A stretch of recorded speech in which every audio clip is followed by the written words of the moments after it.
vous savez quoi et comment composter, nous allons vous présenter les organismes décomposeurs qui vont travailler pour vous. Les bactéries et les champignons sont les plus nombreux et les premiers à entrer en action. Il peut y avoir plusieurs millions de bactéries par gramme de compost. Elles s'attaquent surtout aux matières vertes, alors que les champignons dégradent en priorité les matières brunes. Viennent ensuite de plus gros organismes, comme les vers de compost, plus petits et plus rouges que les vers que l'on trouve au jardin. Vous verrez également d'autres types de vers comme les amphitriides et les nématodes.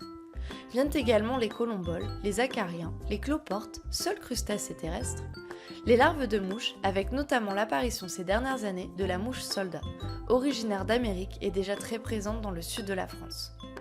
Vous pouvez également rencontrer des larves de différentes espèces de coléoptères, dont la cétoine dorée. L'adulte, d'un beau ver métallisé, est un bon pollinisateur. Les femelles pondent leurs œufs dans la matière organique en décomposition et les larves s'y développent pendant 1 an. Dans le compost, elles participent à la dégradation des matières. Malheureusement, beaucoup de jardiniers confondent ces larves avec celles du hanneton.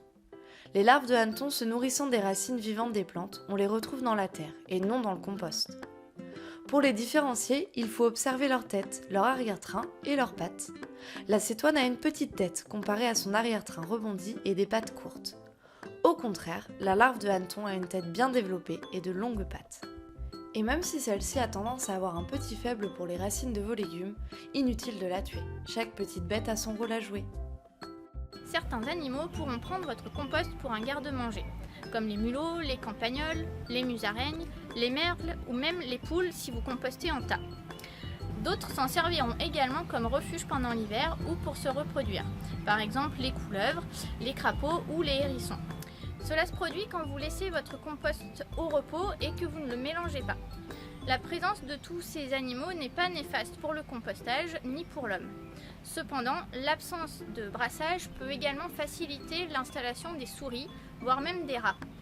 En mélangeant régulièrement votre compost, vous créerez un dérangement suffisant pour éviter leur présence. Une grille en métal à maille fine peut aussi être placée sous le composteur pour les empêcher d'accéder à l'intérieur.